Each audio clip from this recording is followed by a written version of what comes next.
यानंतर इतरही घडामोडी पाहणार आहोत। थोडक्यात सलग तिसऱ्या दिवशी मुंबईतील बेस्टचा संप कायम आहे। काल दिवसभर कामगार संघटना आणि प्रशासनामध्ये बेस्ट कर्मचाऱ्यांच्या मागण्यांबाबत बैठका होत राहिल्या, मात्र तोडगा निघाला नाही।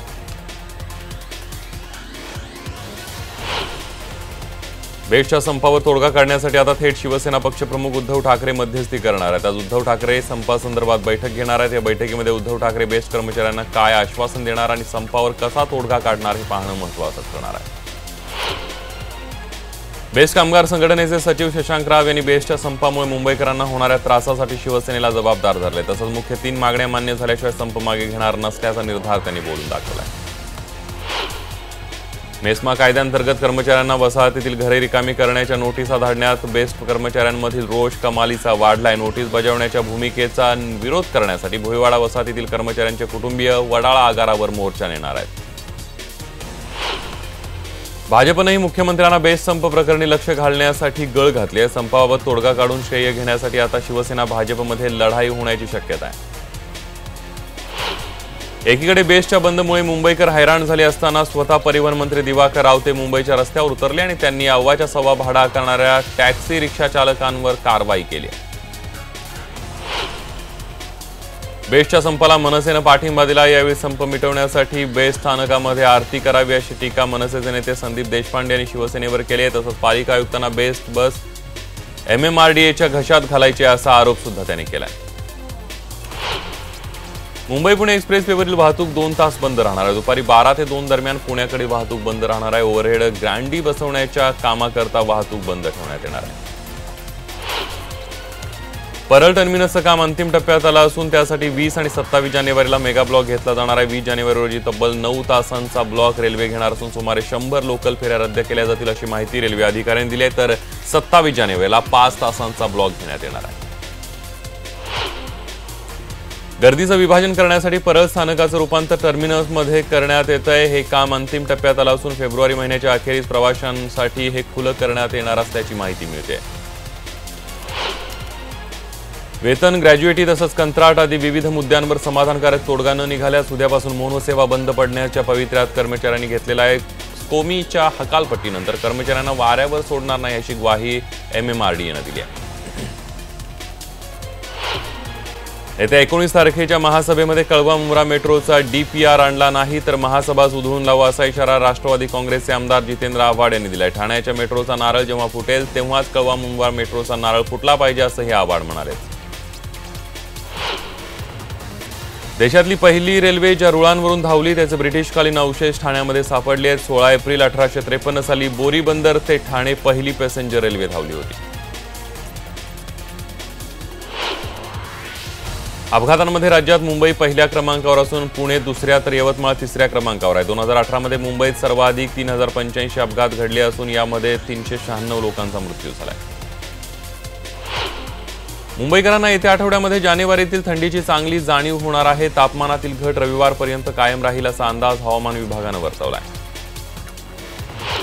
देशात यंदा थंडीचा कडाका वाढला असून हिमालयीय पर्वतरांगा, जम्मू काश्मीरमध्ये बर्फवृष्टी ही खूप होती आहे। देशातील हवामानाचा अनुकूल प्रतिकूल परिणाम पुण्यात दिसून येतो। हे पुन्हा एकदा अनुभवायला येते असून या हंगामामध्ये प्रथमच पुण्यामध्ये 12 दिवस थंडीचा कडाका कायम राहिला आहे।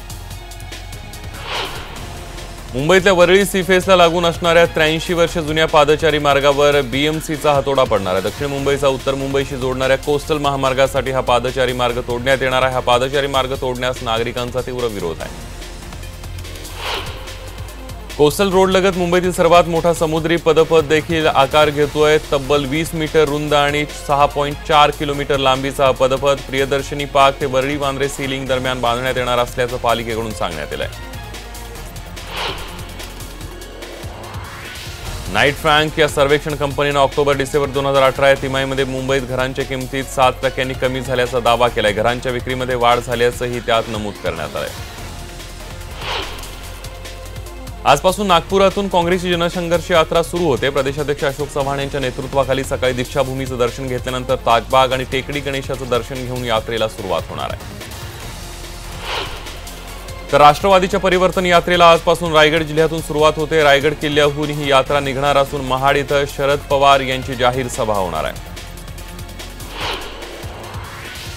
दिल्लीत राहुल गांधी आणि शरद पवार यांच्यातील बैठकीत आघाडीच्या जागा वाटपाचा तिढा सुटलाय। राज्यातील लोकसभेच्या 48 पैकी काँग्रेस 25 तर राष्ट्रवादी 23 जागा लढवणार आहे। काँग्रेसचा हात झिडकणाऱ्या प्रकाश आंबेडकरांनी राष्ट्रवादीच्या छगन भुजबळांशी सविस्तर चर्चा केल्यानं राजकीय वर्तुळात चर्चांना उधाण आले। मुंबईतल्या एमईटीमध्ये प्रकाश आंबेडकर आणि छगन भुजबळ या दोन नेत्यांमध्ये सध्याच्या राजकीय परिस्थितीवर सविस्तर चर्चा झाली। काँग्रेसचे मुंबई अध्यक्ष संजय निरुपम यांच्या उचल बांगडीची शक्यता व्यक्त होते। संजय निरुपम यांच्याऐवजी मिलिंद देवरा यांच्या मुंबई काँग्रेसच्या अध्यक्षपदी वर्णी लागण्याची शक्यता आहे। नेहमी एकमेकांवर टीका करणारे मनसे अध्यक्ष राज ठाकरे आणि मुंबई भाजप अध्यक्ष आशिष शेलार हे काल एकाच व्यासपीठावर दिसले। निमित्त होतं मुंबईतील साने गुरुजी विद्यालय दादर आणि शाळेचे या संस्थापक प्रकाशभाई मोहाडीकर यांच्या पुतळ्याच्या अनावरण सोहळ्याचं। मुंबईतल्या दादरमधील स्वातंत्र्य सैनिक आणि साने गुरुजी विद्यालयाचे संस्थापक प्रकाशभाई मोहाडीकर यांचा 100वा जयंती सोहळा संपन्न झाला। यावेळी मोहाडीकरांच्या अर्धकृती पुतळ्याचं अनावरण करण्यात आलं। ठाणे महापालिकेनं आता जुन्या ठाण्यातील रस्त्यांच्या रुंदीकरणाकडे लक्ष वळवलंय। गेल्या 1.5 वर्षांपासून रखडलेल्या जुन्या ठाण्यातील रस्त्यांच्या रुंदीकरणासाठी प्रशासनानं नव्यानं सीमांकन सुरू केलंय। त्यामुळे गोखले मार्ग, राम मारुती मार्ग या भागातील रस्त्यालगतच्या इमारती आणि दुकानांसमोरील मोकळ्या जागा रस्त्यासाठी ताब्यात घेण्याची शक्यता आहे। नवी मुंबई पालिका शहराच्या कानाकोपऱ्यामध्ये 1200 सीसीटीव्ही कॅमेरे लावणार आहे। या सीसीटीव्ही कॅमेऱ्याच्या जाळ्यामुळे नवी मुंबई पालिका क्षेत्रातील प्रत्येक क्षेत्र हे सीसीटीव्हीच्या निगराणीखाली असणार आहे। मराठा आरक्षणाचं श्रेय नारायण राणेंचं असल्याचं वक्तव्य खासदार छत्रपती संभाजीराजे यांनी केलं होतं। त्याला प्रत्युत्तर देताना राज्याचे पर्यावरण मंत्री रामदास कदम यांनी कोणाची लाचारी करू नका असं संभाजीराजेंना उद्देशून म्हटलं होतं। यावरून या दोन नेत्यांमध्ये चांगलाच वाद रंगलाय। खासदार छत्रपती संभाजीराजेंविरुद्ध रामदास कदम वादात सकल मराठा समाजानं उडी घेतली। रामदास कदम यांनी छत्रपती घराण्याबद्दल बोलताना आब राखून बोलावं आणि केलेल्या वक्तव्याबद्दल जाहीर माफी मागावी अशी मागणी मराठा समाजानं केली आहे। रामदास कदम मातोश्रीचे पगारी नेते असल्याची टीका निलेश राणे यांनी केलेली आहे। रामदास कदमांना राणेंवर टीका करण्याचं टार्गेटच दिलं जात असल्याचा आरोपही निलेश राणेंनी केला आहे।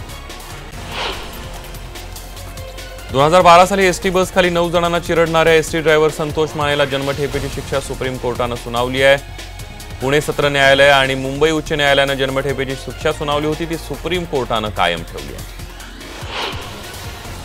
मुंबई बंगळुरू महामार्गावर कात्रज जवळ पोद्दार हायस्कूलची बस उलटी होऊन 20 ते 25 विद्यार्थी जखमी झाले। भारतीय विद्यापीठ पोलीस स्थानक हद्दीमध्ये हा अपघात घडलाय। पुणेकरांवर पाणी कपातीची टांगती तलवार कायम आहे, यावर तोडगा काढण्यासाठी पालकमंत्र्यांच्या उपस्थितीमध्ये काल एक बैठक पार पडली। यावेळी एवढ्यातच पाणी कपात करणार नसल्याचं पालकमंत्र्यांनी स्पष्ट केलं। कचरा डेपोमध्ये वारंवार लागणाऱ्या आगीमुळे आणि दुर्गंधीमुळे स्थानिक हैराण झाले। त्यामुळेच बदलापूर कचरा डेपोमध्ये जाणाऱ्या गाड्या स्थानिक गावकऱ्यांनी अडवल्या आणि त्यानंतर पालिका अधिकाऱ्यांनी गावकऱ्यांची समजूत काढण्याचा प्रयत्न केला। भिवंडी शहरातील कामतघर इथल्या शिवाजीनगरमध्ये घरासमोरच उघडी गटार असल्याने येथील नागरिक आणि लहान मुलांच्या आरोग्यावर त्याचा दुष्परिणाम होतो। यावर मार्ग काढण्यात यावा अशी मागणी स्थानिकांनी केली आहे। मुंबई बडोदा JNPT महामार्गाची हद्द बदलण्याच्या विरोधात प्रकल्पग्रस्त शेतकऱ्यांनी तीव्र आंदोलनाचा इशारा दिलाय। महामार्गाचा प्रस्तावित मार्ग वळवण्याचा घाट घातला जात असल्याचा आरोप सुद्धा शेतकऱ्यांनी केलाय। अंबरनाथमध्ये नागपंथी डवरी या भटके विमुक्त समाजानं आपल्या न्याय हक्कांसाठी हक्क परिषदेचं आयोजन केलंय। अंबरनाथ पालिकेत उभारल्या जाणाऱ्या नाट्यगृहामुळे 530 कुटुंबियांना स्थलांतर करावं लागणार आहे।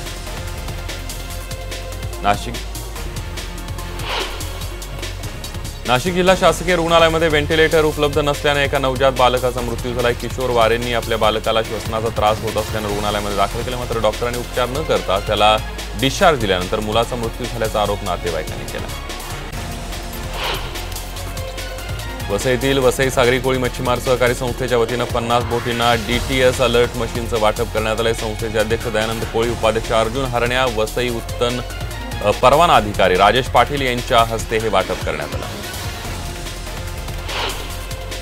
नवनवीन संशोधनाच्या कल्पनांना वाव देण्यासाठी मुंबई विद्यापीठामध्ये इनोव्हेशन सेंटर उभारण्यात आले। विद्यार्थी आणि शिक्षकांनी अनेक संशोधन जागेअभावी आणि पैशांअभावी पूर्ण होत नाही, त्यामुळे हातभार लावण्यासाठी विद्यापीठानं हे सेंटर सुरू केलंय।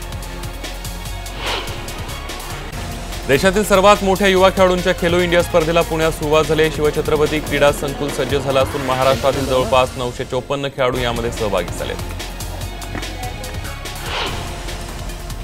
मुंबई मॅरेथॉन येत्या 20 जानेवारीला संपन्न होणार आहे। या मॅरेथॉनमध्ये जागतिक कीर्तीचे प्रख्यात धावपटू सहभागी होणार आहेत। याबद्दल एका पत्रकार परिषदेत आयोजन करून माहिती देण्यात आली। पश्चिम बंगालच्या सिलीगुडी इथं एका झोपडपट्टीला भीषण आग लागली। या आगीमध्ये अनेक झोपड्या जळून खाक झाल्या। गुजरातच्या सुरत शहरामध्ये आंतरराष्ट्रीय पतंग महोत्सवाचं आयोजन करण्यात आलं होतं। या महोत्सवात ऑस्ट्रेलिया, ब्राझील सारख्या 16 देशातील 107 पतंगबाज सहभागी झाले होते।